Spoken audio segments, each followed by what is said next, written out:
Hello everyone, my name is AZZATRU, how are you? And welcome to another Star Wars Battlefront 2 video of mine. And in this one, I'm going to be interviewing Dennis from DICE.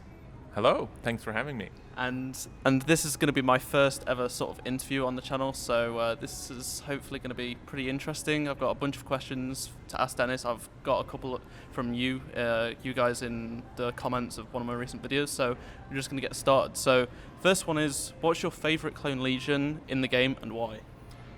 My favorite clone legion is the 212th, but that is because not necessarily because of their appearance, it's because of their connection to Obi-Wan Kenobi, who's my favorite Clone Wars or prequel hero. So I stick with the Orange Boys. Yeah, same. I really like them just because of Obi-Wan. Yes. Good choice. So the next question is there anything you'd like to see happen from DICE's side of things for the modding community? So I think in order for modding to truly happen, there are a lot of things that we need to do for any of our titles, really. First of all, we need to align on, like, modding can be so many different things. It can be stuff where you kind of hack the engine, and sometimes that might even prevent you from playing online and stuff like that. But you also have more user-friendly options of, like creating your own custom games or making changes to game modes and things that we see in other games that are really awesome. And I think figuring out what direction we want to go with modding is going to be the first challenge, and also figuring out what the needs are from a potential modding community, like an official one, to grow. Whether they want, like, what level of complexity they need from the game, what type of changes they would like to make, and sort of go from there. I mean, I myself became a game developer through modding in many ways, learning how to just tweak code or just do my own custom skins for back when I used to play the original Quake online. And so there's a lot there that I think needs to be worked out. It's not like our engine is complex like any other game engine, but if there's a will, there's always a way. Okay, thank you very much. So the next question I've got is about creating events for events like Friday Night Battlefront, because it's a real challenge. Yep. It's not just on your part, it's also the other platforms. Yep. Are there any plans for features that would be beneficial for the community and for content creation? And I know it's a question a lot of people have been asking. Anything on private matches? So I can't confirm or like give you any like hard plans or dates right now, but I can tell you that now that we've brought the game and the community with the game to a really positive place, I think it's time for us to start looking at ways to ease up sort of groups of friends or pockets within the community to play together in a better way. The squad system was a good start to get, but that was more like second to second or game to game stuff. But what you're talking about, the Friday Night Battlefronts, is more about inviting specific players into a game, or setting up your custom parameters around certain games and then making that potentially available to your own discretion. So obviously we want to support that as much as possible, and we're going to take a look at like what we can do to improve that. I know in Battlefront 1 we added private games to the game really quickly post-launch, and for this one obviously it's been a different journey.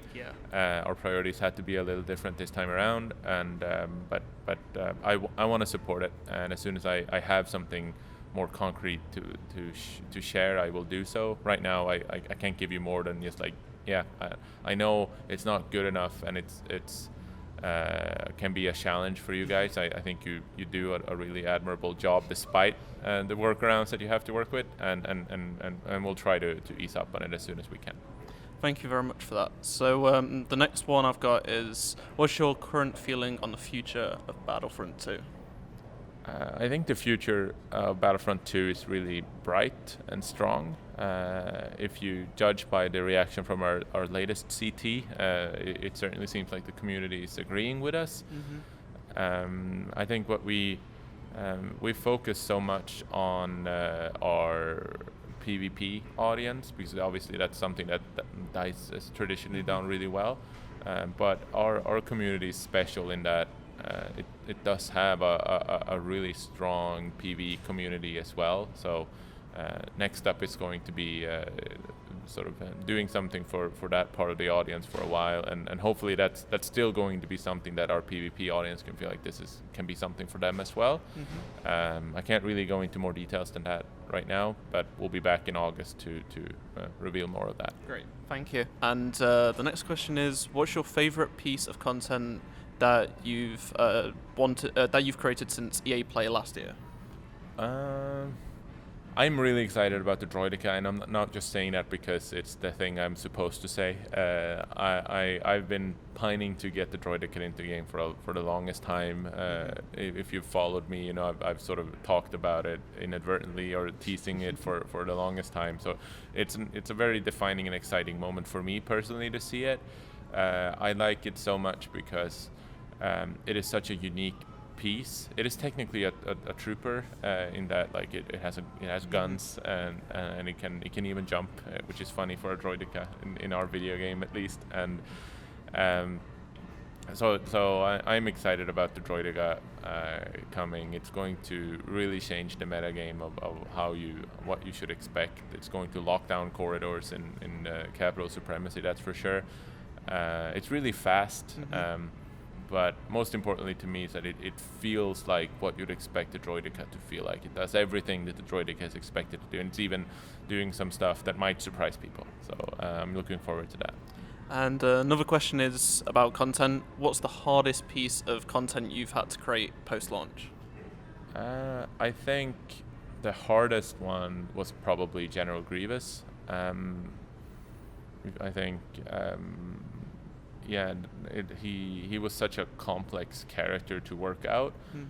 Not only technically in that he's got 4 arms and 4 lightsabers, and nothing we had in the game supported 4 lightsabers. So that was really hard. He's also really tough when it comes to just setting up the character to work the way it does. So there's a lot of what we're calling like rigging and skinning and all of that stuff, like technical terms for what the animators need to do for it, which was really hard and time consuming. But also when it comes to delivering upon the fantasy of General Grievous was also quite a challenge. We originally thought that we would be incapable of doing his special crab walk. I can't remember the ability off the top of my head. And that was something that we knew that players were expecting that. We obviously wanted to do it, but like making the character behave that way, none of our systems were set up to take like a lightsaber wielder and turn it into a spider and like that was really hard.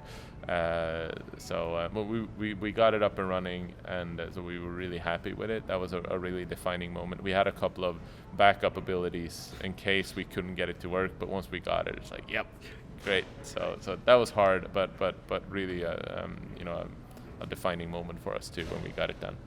And the next question is, how long does it take to make a hero skin? And are legendary skins more of a challenge to make because of the special voiceover or the visual effects?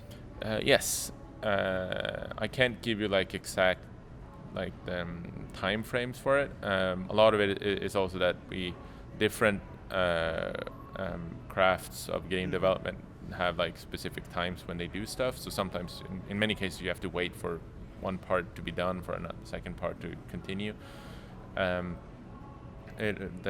way when we sort of define what an appearance, what rarity it should have, it is always defined by, or usually defined by the workload involved in getting to that.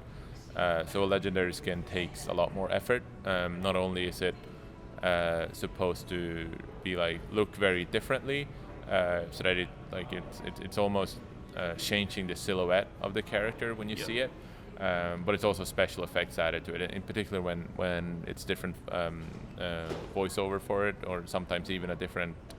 We have to cast a new actor to play it, and so that time can take a while. In particular when we have to not only schedule time with the actor and get them into a recording booth, but also do localization for different languages, and that's usually a process. Do you have to do every single language for like? Yeah, we all the languages we support, we have to localize for each of the legendary appearances that we add to the game if we have to record new VO. So that's usually that can take a long while. Some of the like the less hard ones we can get done a lot faster. So like if it's it's hard to give you a concrete example around it, but when the rare appearances are can get done faster because we don't have to wait for localization and all of that to go through. My final question is, what advice would you give to any of the viewers who want to get into the games industry? I would say I can mostly speak for if you want to be a game designer. I think it is important that you play a lot of video games. It's important, not only video games, but board games or tabletop games or role-playing games, anything really. Just play a lot of games. And second one would be try to get comfortable with a game engine. There's a lot of free game engines that you can use, especially for educational purposes, like the Unreal Engine or Unity.